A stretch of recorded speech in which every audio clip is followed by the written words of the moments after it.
That also defined through the senses.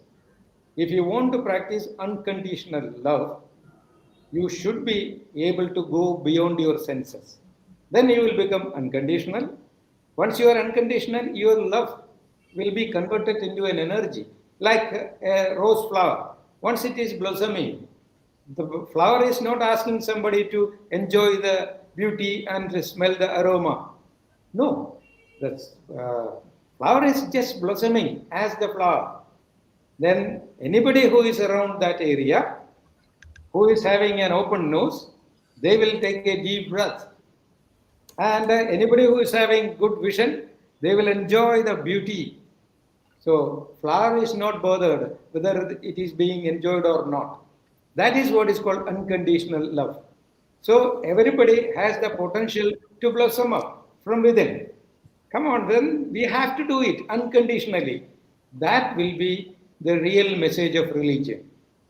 Yeah, just really quickly, we got Sharif joining us as well, and he's in Bangladesh and everything like that. One of the things he's been talking a lot about, and I'd love to hear your thoughts if you're seeing it in India as well, is the rise of the youth. And it seems like the youth are getting more involved in politics, but also more involved in their faith journey as well. So I know you have a young lady that's helping you and everything like that. So how important has the youth movement been in your own work, and are you seeing the youth doing a lot of great work even in your work at your center and everything like that? So if you can just talk to us a little bit about the importance of the youth movement. See, these are all again politicalized religion. People are seeing something through their narrow vision. And the people say, I am right. You should also follow me, and then only you will be right. No, we should be able to appreciate ourselves first. If I have self esteem, I will come to know how to respect others. If I don't have my own self esteem, what will happen? I will be ignorant to respect others.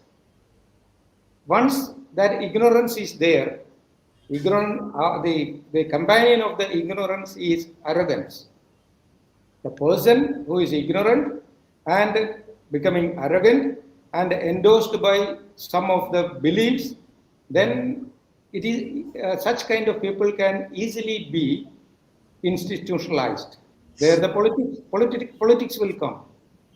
The worldwide the problems are, it's not only in one area, all over the world, what's happening? There is an unnecessary clash, unnecessary competition.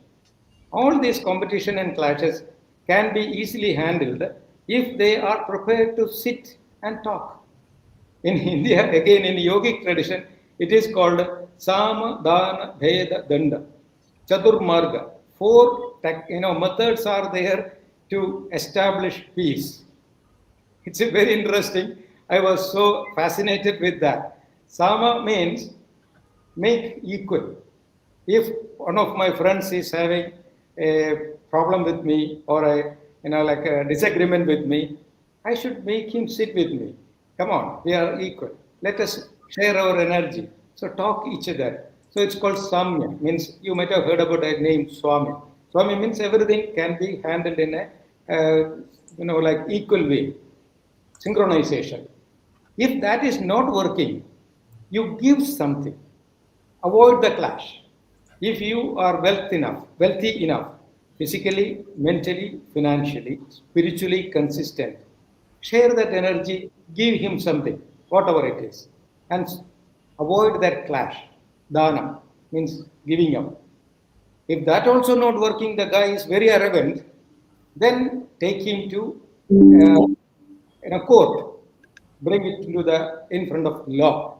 Let the judge decide what's happening. So go to an intellectual argument. That's called Bheda. If that person is not ready for that also, then only use power, danda. These are the four ways even permitted by traditional people. So before this danda means attack and physical clash, three sections should be experimented or should be adopted. But unfortunately, Now, all over the world, what do you see? There is a clash or disapproval or disagreement between two people or two countries. They are getting into a fight because there is no spiritual harmony.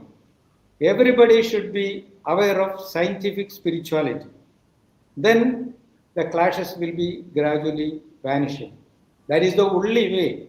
That's usually I say the soul, the essence of Indian wisdom can solve the problem of the world. This is what I say. Yeah. How do you get past the whole notion of arrogance and ego? Because there's a lot of arrogance and ego throughout the West and everything like that, and that seems to be part of the problem as well. So, how do you get people to get out of their mindset and get past that notion of arrogance and ego? I mean, we've got certain people in political office that definitely have quite a bit of ego and arrogance and don't always want to listen unless it is beneficial to them. And I'll just leave it at that. So, how do you get past people that have a certain style of arrogance? See, that's what we have to make a plan. People find it is very difficult. It's like when like a epidemic is spreading everywhere, like what is it, COVID-19. People were reluctant to go for vaccination. But what happened? Almost all governments became determined and they instructed, forced the people do take the vaccination. That was the only way for, in front of the governments. I was not ready for taking vaccination, but government said if you want to travel, you have to show the certificate of vaccination. Then I was forced because I wanted to go to other country to see my daughter. So like that, if the ruling front or the leaders become aware of the benefit of scientific spirituality, please mark the word scientific spirituality, then enforce that among the society, definitely we can make a global change. Interesting and everything. I noticed you've got an artwork in your back and everything like that. So is that one of your art pieces or an art piece of one of your students? Sorry? I noticed there's an art piece behind you. Is that one of your artworks or one of your students? It's right behind you. It's not? Is it a student's artwork? There's an artwork behind me. Yes, is that your artwork? It is an artwork of my student, one of my students. She's an artist, and when I explained about this thing, that is the symbol of marma, vital points in the body. Okay, gotcha. So that's a vital part. Dr. Sharif, what's going on in Bangladesh? We've got Guru Shivan here, and you might have some thoughts for him as well. I know Rick's had some thoughts as well, and I'm hoping Nick will join us. I saw Steve pop in earlier, but he popped out, so hopefully he'll pop back. Yeah, thank you. Thank you, Guru Yogi Shivan, to joining today's sessions. And I want to give special thanks to Pod TV to organize this show. Definitely, I had my friends, Rick, Mr. Sasha, and Mark, always supporting my initiative. Recently, World Talent Economic Forum, we are working with these grassroots level communities as well as different universities, financial institutions. Even in India, we are working with Gujarat Chamber of Commerce, knowledge chambers, as well as some of the IIT, like IIT Kharagpur, IIT Bombay. We are developing startup ecosystem in between South Asia.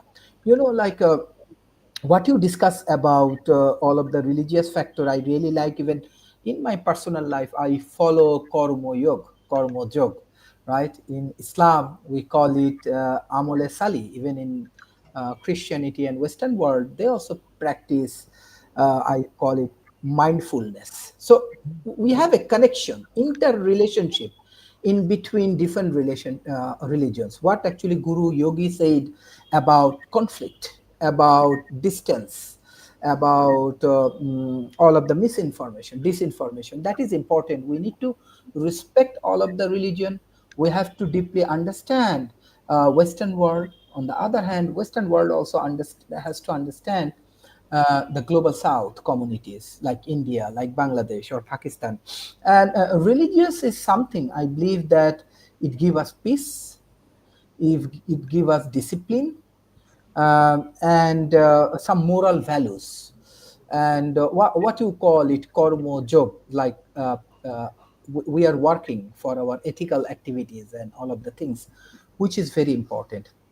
But I believe there is no difference in between Muslim, in between Christianity or Hinduism or Jewish or Buddha. We have to respect each other, and we have to develop a better world. So we can learn each other. Thank you, Guru Yogi. Today I learned a lot of interesting things from you. But I love to learn more, my friend Rick and Sasha, how they think about humanity, how they think about talent economy. And I already shared, you can check that recently with many university, I'm deploying our startup ecosystem. I find a lot of youth and they're observing Pot TV. Pot TV also part of this ecosystem. So what's your thoughts? What my youth community can get from Western world as a culture? Sasha, Question or I think Sasha or Rick, about Western world cultures and community for youth development. Well, I think the guru is right that we need to look at consciousness, but we're entering into an era of artificial consciousness. Within 10 years, that I know a tech guy who says that by the year 2100 there will be 1 trillion AIs in the world. Now, not all of them will be conscious. You know, when your refrigerator tells you what you need to buy at the grocery store or buys it for you, your refrigerator won't be conscious. But, you know, if you want to get a robot girlfriend in the year 2085, that'll be possible. And the technology, you know, with the chips in our head and all this stuff that's coming will enable us to connect to each other and to, well, more intimately than ever before, and pipe information directly into our head more powerfully than ever before. And the guru's right that, yeah, we need to look at consciousness, focus on it, but what we think of as consciousness today will change over the next 50 years when AI, you know, becomes this, you know, the most powerful thinking entities on the planet. And how do we fit into that crazy new ecosystem? Well, that's one thing I was going to ask Guru Sivan. One of the things I've noticed is that you're using a tool that is used not that much by folks in the Eastern religions as much as it probably has been in the past. Because one of the things that I noticed is that you have a very active YouTube channel where you are actually giving philosophical lessons on a regular basis and everything like that. So how much of that is going on? And do you have people that are also coming to a pilgrimage at your center? Because I know you have a center there in India. I believe it's in Kerala, if I remember correctly, and everything like that. So tell us a little bit about your center and also how you're using modern technology to get your message out there. That's what I'm saying. See, everything is changing. Technology, right from the beginning, technologies are changing, and it was there and is going to be there. Like many people say, ancient people were not scientific and they didn't have much talent. See, there is a temple in South India, 1,200 years old, 1,200 years, and it is made with a certain, you know, technology which the rocks are interlocked each other. There is no metal used. Around 200 feet high, you can see that, and how people made it. And astrological calculations. Now we think the earth is, you know, round. How many thousands of years ago it is clearly written Bhugol, means it's a spear shape. So people were there, they were having different types of, you know, knowledge. Now we keep on changing. Right now, we are exchanging our energy through these kind of machines. Mind is using machines to interact each other. Then maybe, as he said, next 50 years, 100 years, things are going to change. Same time, our intellectual efficiency also will change. So keep monitoring this change then we can handle everything in an efficient way. Where we fail is we don't know how to use this machine. Like now, there is a computer is in front of me, and I am not very much, experienced. I am not an expert in this. I don't know how to use this machine properly. That's why always I keep an assistant. So if I try to handle this, definitely I will be in trouble. Same way, this is the most sophisticated machine given to us by nature. But again, who is the nature for yourself? If you look inside, you will come to know you are the creator for your own body, your own mind, and your own existence. So I forgot about myself. That's the problem. If I know how to use this machine, I can adapt any kind of changes. This is what we should practice. So modern technology will keep improving, and one day we'll reach to a position that our intellect cannot go beyond certain limit. If you read that book, Tower of Physics, written by Dr. Fritjof Capra, he was an atomic scientist. If you go through that, as a scientist, he was concluding that where the ultra modern science has abruptly stopped, there the Indian spirituality has got its beginning. There is a book, 2200 years ago, it started recording it. It's called Yoga Sutra, the authentic text of yoga. You know how it starts? Chittavritti Nirodha Yoga. We want to know the reality, arrest the functions of mind, obliterate the boundaries of your intellect, then go beyond it. The whole book is starting from that point. You stop the mind, then the science is being revealed. So use this all technologies, and you are destined to do that, and you have the right to use everything. But the technology should not guide you or control you. You should control the technology. This is what we have to adapt. How much does you find your message getting through even to the leaders of India? I know a lot of people are big fans of Modi, even though I know there are others that aren't big fans of him in India. But are you able to have a direct access to a leader like a Modi, or is that something that you don't even try to have, is access to the political leaders of the world? I love Modi because he represents the Indian tradition.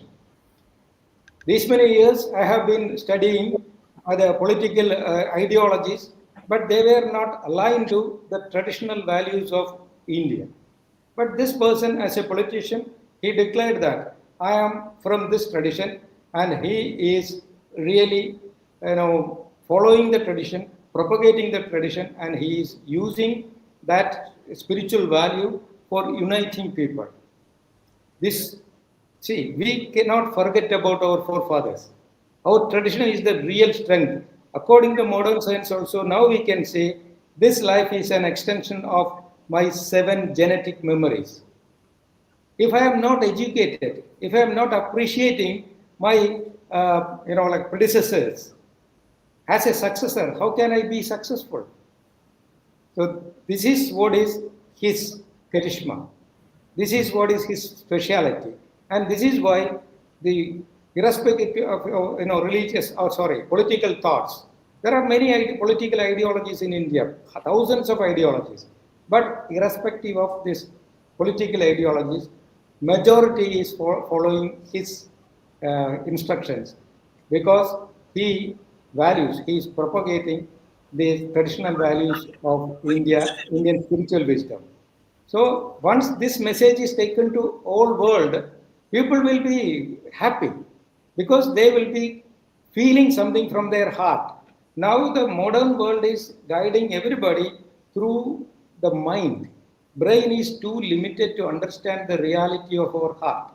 So teach people like Modi, go back to our own heart. Listen the heart. Really God is talking to us through the heart. If you fail to listen your heart, you are failing to deal with your situations. So this is what here I love it, and things are reflecting all over India and some part of other worlds also.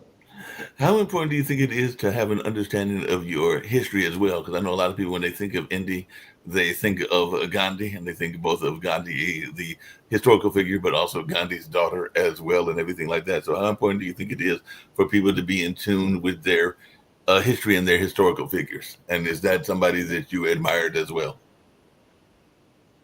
Gandhi was, of course, he was the embodiment of other, section of yoga and Indian tradition.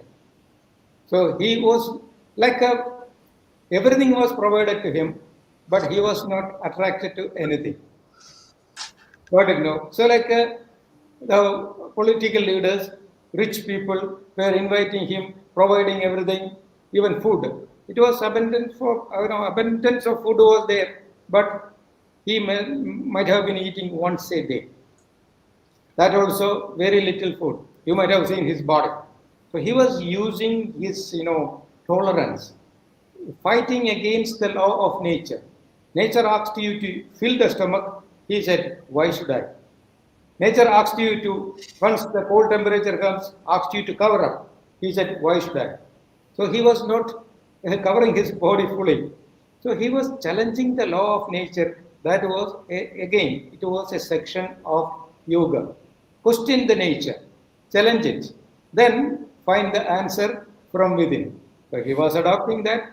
So like many sections were there in India, and now there are many varieties of this spiritual lessons. So this is the land of diversity, but there is a unity between.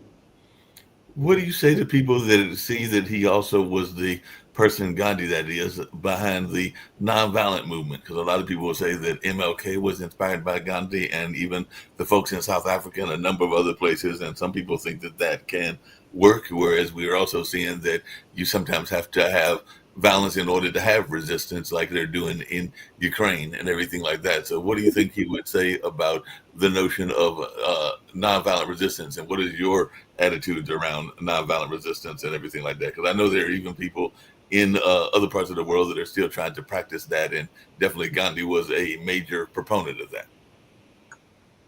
Personally speaking, I am against his non-violent movement.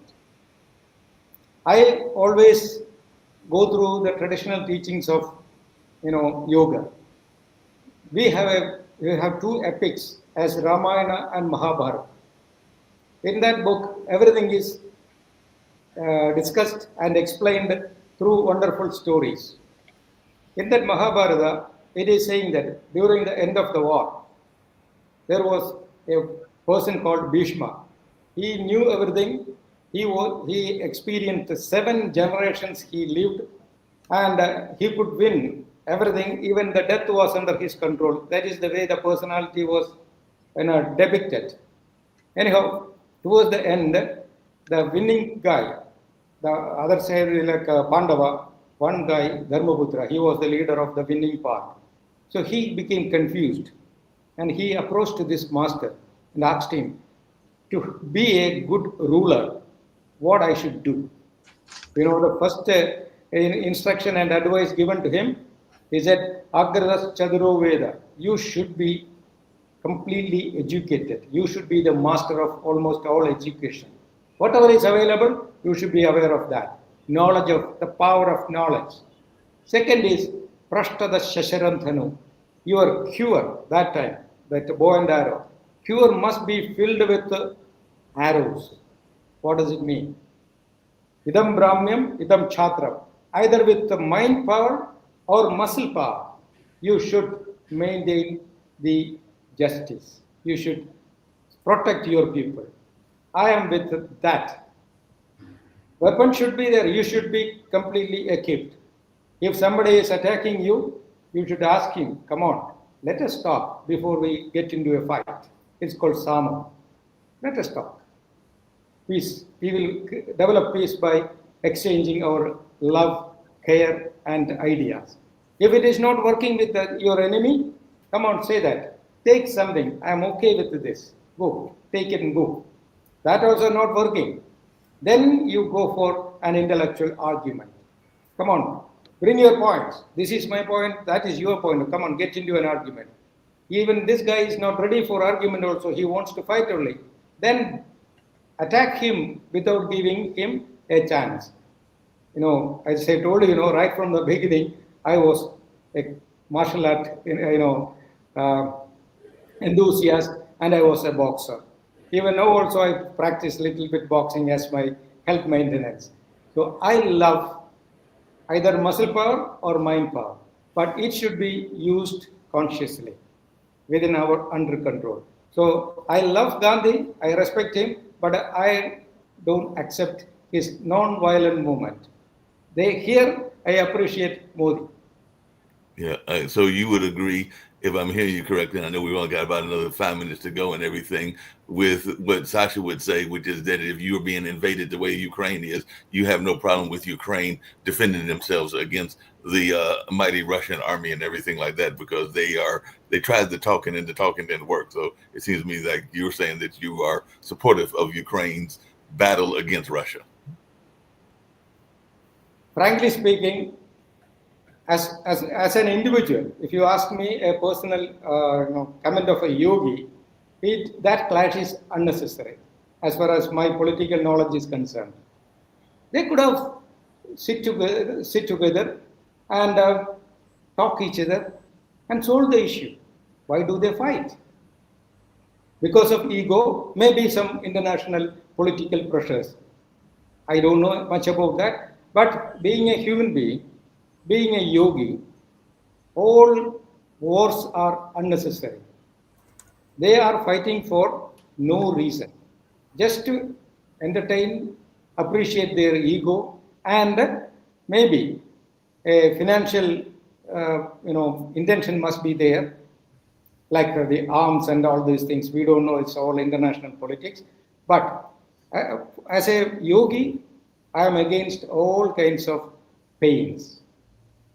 Why should I give pain to someone else? That is what Jesus also said. Love your neighbor. See, it is easy to love somebody who is hundreds of kilometers away from you because you are not dealing with his problems. The neighbor is the reality. Every day you have to face him. Even his stupidity you have to face. But if you can love him irrespective of all his ups and downs, then that is the real love. For that, you have to have that spiritual strength. Then only you can love your neighbor. So what I'm saying is pain for everybody. Religious borders or geographical borders. These are all man-made things. Nature is not insisting you to have a border. Sun is rising for everybody. Wind is blowing for everybody. Water is there for everybody. But man, the limited brain is slowly making everything limited, narrow. So instead of that limited borders, come on, open up. Go to the infinity. Then you will become the wave in the ocean. Even though you have an identity as a wave, you know the reality. You are the ocean. This is what we have to practice first. We have to propagate. Yeah, that makes sense and everything along those lines. Just really quickly, if you can tell folks how they can reach you and about your YouTube channel and everything like that. And we'll be back on tomorrow. We've actually got a guest that's going to be discussing something that I know Rick will be interested in, because she's got one of the few flying cars in the country and everything like that. So she'll be here to talk about the flying cars and everything like that. So she'll be joining us tomorrow and everything like that. But tell us, folks, how you can be reached and how you can be contacted and anything you want to about your YouTube channel and or your center itself. Yeah, there is a website, intimacy.com. Everything is available there. Even Intimacy, INDIMASI. So it's from India, and Tatvamasi, Intimacy. So once you go through that, you will get the YouTube, my views, and my some kind of guidances are there. Everything is available in my website, intimacy.com.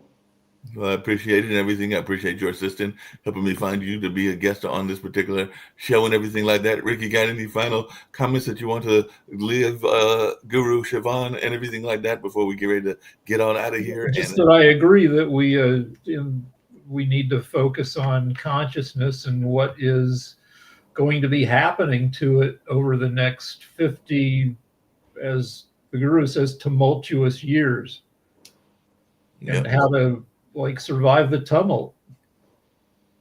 Yep, definitely. So any final thoughts you want to give us, Guru, for 30 seconds, and then we'll get ready to get out of here with the intro, which I did not use at the beginning. I used the 30-second clock, but I'll use the regular intro to get us on out of here. So any final thoughts you want to share with our audience? Only thing for everybody, focus on ourselves and be settled within, then we can share that consistency with others. That is what, find happiness within and share the happiness with others. You can share what you already have.